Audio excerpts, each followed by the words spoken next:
নমস্কার।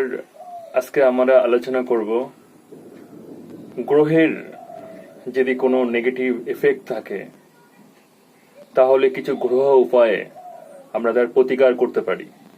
যেমন পাখিদের যদি আমরা খাওয়াই, বিশেষ করে চড়ুই পাখি, শালিক পাখি এবং যাদের বাড়িতে বদ্রি পাখি আছে, সকালবেলা ঘুম থেকে উঠে যদি আমরা পাখিদের দান করি বা খাবার দিই, তাহলে আমাদের রাহুর যদি নেগেটিভ প্রভাব থাকে, কেতুর যদি নেগেটিভ প্রভাব থাকে, তাহলে তার থেকে আমরা মুক্তি লাভ করি, অনেকটাই কেটে যায়।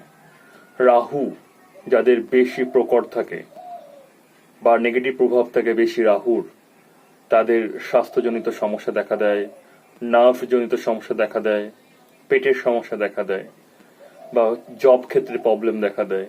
তাই আমরা পাখিদের খাওয়ালে তার থেকে অনেকটা আমরা মুক্তি লাভ করতে পারি বা সেই অশুভ গ্রাস থেকে আমরা বেনিফিট পেতে পারি, সেই অশুভ গ্রাস থেকে আমরা মুক্তি লাভ করতে পারি।